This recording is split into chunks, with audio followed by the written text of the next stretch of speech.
So before we get started on this week's episode, let me tell you about our presenting sponsor, Hunt to Harvest. Now, Hunt to Harvest is back with us for our second season here at 3 Wide, and we could not be more excited to have them back. Right now, they're having a special sale on their long sleeve and short sleeve shirts, as well as a new special called the Mystery Box, and that is where you can get 3 shirts chosen at random sent to you for $33. And at $11 a shirt for this high quality product, you can't beat this deal. So head over to hunttoharvest.com, click on that Mystery Box option at the top, select your size, and when you go to check out, be sure to enter that promo code RADNEY18923. That's RADNEY18923 at hunttoharvest.com. Welcome to our first episode of 2023 here at 3 Wide. I'm your host, Radney Crawford. The checker flag just flew at the Daytona 500 where Ricky Stenhouse Jr. gets his third career win and the biggest win so far in his career, as well as the biggest win for JTG Daughtry Racing. Now, his win came after 2 overtime restarts, and this was your typical Daytona race. It was pretty calm there at the beginning. There at the end of stage 2, we saw a big crash coming out of turn 4, where then the intensity started to pick up. And there, as they started going towards the end, it looked like it was going to be a Roush Fenway Keselowski versus Richard Childress Racing finish. Kyle Busch and Austin Dillon had hooked up. Keselowski was hooked up with Buescher, and Keselowski and Busch looked to be the 2 drivers to beat. But after a couple of big wrecks, Dillon had gotten taken out in one of them, which left Kyle Busch all by himself. That kind of opened the door up for Stenhouse to take advantage. He got the lead on the first overtime restart, was able to hang on to it, hold off on the hard-charging Joey Logano. It was another photo finish with a NASCAR review on it, and Ricky Stenhouse gets a huge win. Now, we're just doing a little quick recap, a little post-race reaction in this video, and starting things off, the crowd was incredible. Leading up to this race, NASCAR had announced that there was a sellout both in the grandstands as well as their camping, infield passes, everything was sold out, and you could easily tell by looking at the crowd during driver intros as well as in the stands during the broadcast. And it's definitely a good look for NASCAR, whether it was simply they sold out so fast because of, Kevin Harvick's retirement tour kicking off, drivers like Jimmy Johnson, Travis Pastrana coming back into NASCAR. Whatever it was, NASCAR hit it out of the park with a huge crowd at their biggest race of the year. But the biggest complaint for most of the day you saw on social media was the number of commercials during the race. And it seemed like every 10 laps, if that, they were going to commercial break. While that's nothing new in the NASCAR world that we've seen over the past couple of years, it does get a little frustrating. You want to see as much of the racing as you can. I understand fans' frustration, but also looking at it from a business side, Fox has to make a profit. They have to sell these ads and show them to meet their contract requirements, whatever they have with the sponsors of the race. Where it got frustrating for me was coming to the end of stage 2 when they had the big wreck coming out of turn 4.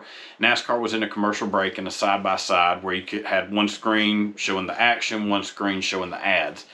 And used to, when a big wreck happened, they break away from the commercial and go right into the action. I remember like the 2002 Daytona 500 when they had the huge crash in turns 1 and 2. They're in the middle of a commercial and all of a sudden they come back and it's just carnage everywhere. NASCAR or Fox, they stayed with the ad, with the commercial, and fans were just watching on a little screen what was going on. So they came back after the commercial break, and it seemed like they only talked about it. I don't even know if they showed a replay to remember, came back for 2 or 3 minutes and then back to commercial break. That's where it gets frustrating because you're wanting to see replays. You're wanting the announcers and the analysts to break down what happened, what's going on in the car, what these drivers are going through.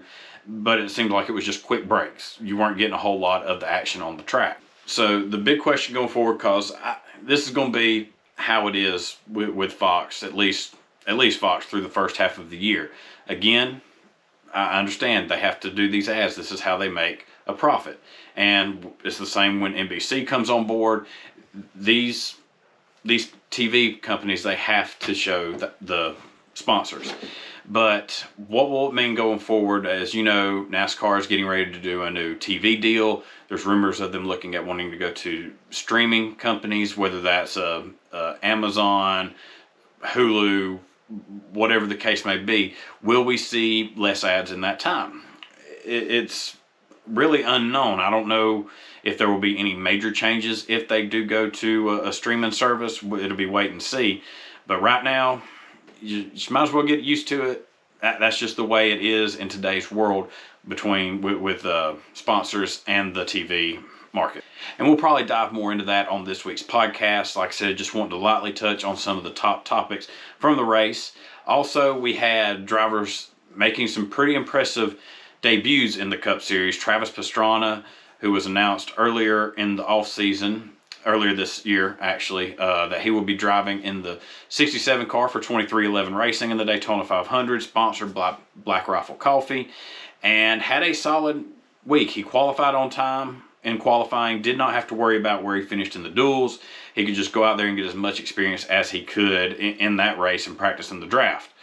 But he had some pit road miscues. He had a pit road penalty. He did lead a lap for miscommunication between him and his pit crew. So that was one big check mark for him, and came home with an 11th place finish after being caught up in that last lap crash. Now, that's a pretty solid running for Travis. It's a shame he didn't get to finish out in the top 10, possibly a top 5, which is where he's running. You never know how the end of these races are going to turn out, as you could see. But it was great to see Travis at the track. I'm a big fan of Travis, going back to even outside of his NASCAR days when he ran full-time Xfinity for Roush. So to see a personality like his come out to the track, and this guy is full of energy. He doesn't need Black Rifle Coffee to get him going, it looks like. He brought a lot of energy, a lot of fun to every single one of his interviews. I would love to see him make more starts. Judging by his interview, I don't know if we'll see him again at the track, at least anytime soon, which would be a shame because, as I said, just the energy and the excitement he brings is a breath of fresh air compared to what we are used to seeing week in and week out with these driver interviews. So I would love to see Travis come back, run a Bristol dirt race or a road course. I feel like that would fall more into his wheelhouse, but there's nothing set in stone, or it looks like even talked about, that he will be at those races. Another driver who had an impressive day was Riley Herbst, who drives for Stewart-Haas Racing in the Xfinity Series, made his Cup Series debut today with Rick Ware Racing in the 15 car, sponsored by Sunny D. And Riley had a quiet day, kept his car clean, didn't really, get into any of the major crashes, and comes away with a 10th place finish. Now, what Riley's future holds in the Cup Series is yet to be seen. He's going on another season in the Xfinity Series, this time with Stewart-Haas Racing, and he's gotten a lot more competitive over his past couple seasons. Last year was a lot more consistent of a season for Riley. Still looking for that first career win, but with the run he had today, I can't remember if he has any more starts planned in the Cup Series for Rick Ware Racing. But with a race like he ran today, I wouldn't be surprised to see him get some more starts throughout the season. And it'll be interesting to see where his career goes from here. If he can start winning races in the Xfinity Series, maybe he can break through that glass ceiling and get a Cup Series ride. Maybe with Stewart-Haas Racing. They're probably about to have a couple seats open at that team, so it'll be interesting to see where they go in the near future. But Riley, is he like a Brandon Jones? A solid Xfinity driver, just may never get a true shot in the Cup Series. It's yet to be seen how that will turn out. Now, as far as Ricky Stenhouse, where does he go from here? This is his third career win. All three have come on super speedways, but I would not sleep on them to be, still competitive throughout the rest of the schedule. He's partnered up with his old Xfinity crew chief, Mike Kelly. They won the championship together with Roush back in the 6-car days. Now they're back together, and they can string out some solid results, I believe. You need to keep an eye on them. Of course, at the super speedway races, they're always a threat there. Ricky excels in that kind of racing. But Bristol Dirt, Dover, those are a couple other tracks that spring to mind to keep an eye on. And even the team was pretty confident in their post-race press conference where they said this isn't a one-off. We expect to be competitive throughout the season, and you know what? If you start off the season like this, it can bring a lot of momentum and a lot of confidence to you, and there's a lot you can do with that. We have seen it before in the past with this sport. So don't sleep on Ricky for the rest of the season. Keep an eye on him. I sent out in a tweet that, they've locked themselves into the playoffs. While granted, they could get many more winners, and it'd be like last year where it comes right down to the end before we know who is in and who is out. I don't think we'll see quite as many winners this season. And I think Ricky, he can have enough good runs. I think they'll probably go for some stage points to build up playoff points. I think he is a safe bet to make it into the playoffs come Daytona in the fall. And that'll wrap up this week's post-race reaction to the Daytona 500. I appreciate y'all for joining me and watching along. Don't forget to subscribe to this channel because we're going to start doing these post-race reactions every week after the checkered flag falls during the Cup race.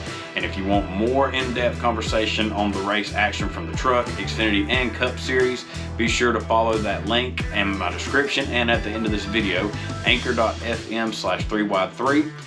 Subscribe to our podcast wherever you listen to your podcast from. We're on Apple, Google Podcasts, Spotify, iHeartRadio, and Amazon Music, and many others. Also, be sure to head over, don't forget, hunttoharvest.com, where they are having a sale right now on all their long and short sleeve shirts and that mystery box special. And here pretty soon, they'll be releasing their new spring line, and I can tell you they are some amazing shirt designs getting ready to be released. And I hope everyone has a wonderful rest of their week, and we will see y'all next time when the checkered flag falls at Auto Club Speedway.